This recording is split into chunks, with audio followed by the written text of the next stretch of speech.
बिस्मिल्लाहिर्रहमानिर्रहीम। अस्सलामु अलैकुम वरहमतुल्लाहि वबरकातुहू।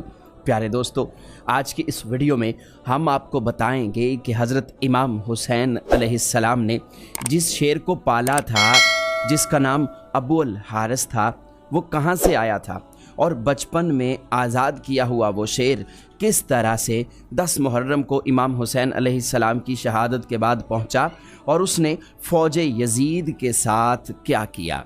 प्यारे दोस्तों, इमाम हुसैन अलैहिस्सलाम ने बचपन से एक शेर पाल रखा था जिस शेर का नाम अबुल हारिस था। अरबी में हारिस शेर को कहते हैं। ये शेर इमाम हुसैन अलैहिस्सलाम को कैसे मिला, आज के इस वीडियो में हम तफसील के साथ ज़िक्र करेंगे। लिहाजा इस वीडियो को मोहब्बत के साथ और तवज्जो के साथ सुनिएगा और देखिएगा। प्यारे दोस्तों, एक बार हज़रत अली रज़ी अल्लाह ताला अन्हो खुतबा फरमा रहे थे कि इसी दौरान कुछ लोग दौड़ते हुए हज़रत अली रज़ी अल्लाह ताला अन्हो के पास आए। हज़रत अली रज़ी अल्लाह ताला अन्हो ने पूछा कि खैर है, तुम लोग क्यों दौड़ते हुए आ रहे हो? तो उन्होंने कहा कि या अली, आपकी तरफ एक शेर आ रहा है। मौला अली रज़ी अल्लाह ताला अन्हो ने फरमाया कि बैठ जाओ, ये शेर किसी को कुछ नहीं कहेगा। प्यारे दोस्तों, ये बात अभी ख़त्म भी नहीं हुई थी कि एक बहुत बड़े शेर ने हज़रत अली रज़ी अल्लाह ताला अन्हो के कदमों में सर रख कर सलामी दी। उसके बाद शेर ने अपने चंद दिन का एक बच्चा हज़रत अली रज़ी अल्लाह ताला अन्हो की खिदमत में पेश किया। शेर ने अपनी ज़ुबान में हज़रत अली रज़ी अल्लाह ताला अन्हो से कहा कि मौला अली, मैं इस बच्चे का बाप नहीं बल्कि इसकी माँ हूँ, इसका बाप मर चुका है। इस शेरनी ने मौला अली रज़ी अल्लाह ताला अन्हो से कहा, या अली, मैं चाहती हूँ कि ये बच्चा पलकर जवान हो जाए और महफूज भी रहे। प्यारे दोस्तों, मौला अली रज़ी अल्लाह ताला अन्हो ने फरमाया कि मुतमईन होकर चली जाओ, ये मुझ अली का वादा है, इसे यतीमी का एहसास नहीं होगा। मैं ये बच्चा उसे दूंगा जो यतीमों की परवरिश कर सकता हो। उस शेरनी ने कहा कि मौला, वो कौन है जो हैवानों को भी यतीमी का एहसास होने नहीं देता? हज़रत अली रज़ी अल्लाह ताला अन्हो ने फरमाया कि मेरा एक बेटा है जिसका नाम हुसैन है, यतीमों की उससे ज़्यादा परवरिश करना कोई नहीं जानता। फिर हज़रत अली रज़ी अल्लाह ताला अन्हो ने इमाम हुसैन अलैहिस्सलाम को आवाज़ दी और कहा कि ऐ बेटे, इस शेर के बच्चे को लेकर जाओ। इमाम हुसैन अलैहिस्सलाम ने उस चंद दिन के बच्चे को उठाया और सर पर शफ़क़त से हाथ फेरा और फरमाया कि आज से इसका नाम अबुल हारिस है। अबुल हारिस की बचपन से ही इमाम हुसैन अलैहिस्सलाम से दोस्ती हो गई। वो हर जगह पर इमाम हुसैन अलैहिस्सलाम के साथ रहता था। इस शेर को इमाम हुसैन अलैहिस्सलाम से इंतहाई मोहब्बत और अकीदत थी। प्यारे दोस्तों, जब ये शेर बड़ा हो गया तो कुछ लोग हज़रत अली रज़ी अल्लाह ताला अन्हो के पास आए और कहने लगे, या अली, अब ये शेर बड़ा हो गया है, हमें इससे खौफ आता है कि कहीं ये हमें नुकसान ना पहुँचा दे। हज़रत अली रज़ी अल्लाह ताला अन्हो घर तशरीफ़ लाए और इमाम हुसैन अलैहिस्सलाम से फरमाने लगे, बेटा, मैं नहीं कह रहा, ये अरब के लोग कह रहे हैं कि अबुल हारिस अब जवान हो चुका है, अब हमें इससे डर लगता है, हमें ख़तरा है कि किसी दिन ये हमें नुकसान ना पहुंचा दे, लिहाजा बेटा अबुल हारिस को अब आज़ाद कर दो। प्यारे दोस्तों, ये सुनना था कि इमाम हुसैन अलैहिस्सलाम की आंखों में आंसू आ गए। उन्होंने उठकर बाहें अपने बाबा जान के गले में डाल दी और कहा कि बाबा जान, ठीक है, आज के बाद आपको अबुल हारिस नज़र नहीं आएगा। हज़रत अली रज़ी अल्लाह ताला अन्हो ने इमाम हुसैन को सीने से लगाया। जब इमाम हुसैन अलैहिस्सलाम तहज्जुद के वक्त शेर को खुराक देने के लिए गए तो अबुल हारिस ने कहा कि मौला, कि आज इतनी जल्दी क्यों खुराक देने आ गए हो? इमाम हुसैन अलैहिस्सलाम ने अबुल हारिस को सारी बात बताई।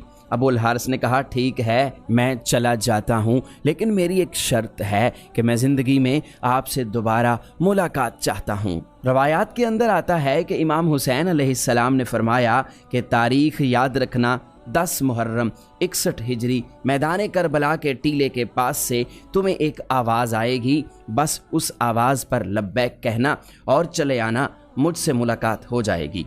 अबुल हारिस ने कहा, मौला, आवाज़ कौन देगा? क्या आप मुझे आवाज़ देंगे? आपने कहा नहीं। तो फिर अबुल हारिस बोला, क्या आपके भाई अब्बास? आपने कहा नहीं। फिर फरमाया, کہ میری 4 سال کی بیٹی سکینہ تمہیں آواز دے گی یا پھر میری اماں فضا تمہیں آواز دے گی۔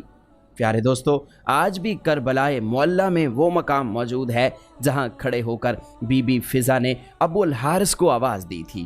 امام حسین علیہ السلام نے جب ابو الحارث کو آزاد کیا تو انہوں نے فرمایا کہ ابو الحارث تم ملک عراق میں چلے جاؤ، وہاں پر ایک جنگل ہے، اس جنگل کا بادشاہ مر چکا ہے، تم وہاں پر چلے جاؤ اور وہاں پر جا کر بادشاہی کرو۔ پیارے دوستو، یوں امام حسین علیہ السلام کا حکم مان کر ابو الحارث مدینے سے چلا گیا تھا۔ پیارے دوستو، جب امام حسین علیہ السلام شہید ہوئے تو امام حسین کی شہادت کے بعد عمر بن سعد لعین کا حکم تھا کہ امام حسین کی لاش پر گھوڑے دوڑائے جائیں اور لاش مبارک کو پامال کر دیا جائے۔ یہ آواز سن کر اہل حرم میں قیامت برپا ہو گئی۔ جیسے ہی فوج یزید کے اندر یہ اعلان ہوا تو بی بی فضا حضرت بی بی زینب سلام اللہ علیہا کے پاس آئیں اور کہنے لگیں، اے میری پاک سیدہ، رسول خدا صلی اللہ علیہ وآلہ وسلم کے ایک صحابی تھے جو سمندر میں سفر کر رہے تھے، اس کی کشتی ٹوٹ گئی اور وہ کشتی کے ایک تختے کا سہارا لے کر ایک جزیرے میں پہنچے۔ اس ویران جزیرے میں انہوں نے ایک شیر کو دیکھا۔ صحابی نے شیر سے کہا کہ مجھے اذیت مت دینا کیونکہ میں رسول خدا صلی اللہ علیہ وآلہ وسلم کا غلام ہوں۔ شیر نے جیسے ہی اس صحابی کی بات سنی تو صحابی کو مارنے کی بجائے اسے صحیح راستے پر لے گیا۔ بی بی فضا نے فرمایا، اے میری پاک سیدہ، اس علاقے میں بھی ایک شیر رہتا ہے، آپ مجھے اجازت دیجئے، میں اس شیر کے پاس جا کر اسے بلاتی ہوں اور ظالموں کے ارادے سے اسے آگاہ کرتی ہوں۔ جناب فضا جنگل کی طرف جانے لگی اور انہوں نے ابو الحارث کہہ کر شیر کو صدا دی۔ جیسے ہی بی بی فضا کی آواز بلند ہونے لگی تو چند ہی ساعتوں کے بعد ایک شیر ان کے پاس پہنچ گیا۔ بی بی فضا نے فرمایا، اے ابو الحارث، کیا تجھے معلوم ہے کہ یہ ظالم امام حسین علیہ السلام کے جسم اطہر کو پامال کرنا چاہتے ہیں اور لاش کو پامال کرنے کے بعد یہ گھوڑوں کے ٹاپوں سے ان کی لاش کو ناقابل شناخت بنانا چاہتے ہیں؟ یہ سن کر وہ شیر ابو الحارث بی بی فضا کے ساتھ آ گیا اور مقتل میں پہنچ گیا۔ امام حسین علیہ السلام کی لاش کے پاس بیٹھ گیا۔ پیارے دوستو، مقتل کی کتابوں میں ہے کہ شیر ابو الحارث نے امام حسین کے خون سے اپنی پیشانی رنگین کی۔ جب کوفی لوگ گھوڑوں پر سوار ہو کر امام حسین کی لاش کو پامال کرنے آئے تو دیکھا کہ ایک شیر موجود ہے۔ گھوڑے وہاں نہ ٹھہر سکے اور بے قابو ہو کر بھاگ نکلے۔ سواروں نے بھی پلٹ کر نہ دیکھا۔ جب اس واقعے کی خبر عمر بن سعد کو ملی تو وہ لعین کہنے لگا کہ اس بات کو کسی پر ظاہر نہ ہونے دینا، یہ ایک فتنہ ہے۔ پیارے دوستو، جناب فضا سلام اللہ علیہا نے شیر کے آنے کی خبر جناب زینب پاک سلام اللہ علیہا کو سنائی اور اس طرح لاش اطہر پامال ہونے سے محفوظ رہی۔ پیارے دوستو، اس واقعے کا ذکر ریاض القدس کتاب میں صفحہ نمبر 225 اور 26 پر کیا گیا ہے۔ ہمیں امید ہے کہ ہماری آج کی ویڈیو آپ کو ضرور پسند آئی ہوگی۔ ویڈیو کو لائک کیجئے، شیئر کیجئے اور مزید اسلامک ویڈیوز کے لیے ہمارے چینل کو سبسکرائب ضرور کر لیجئے۔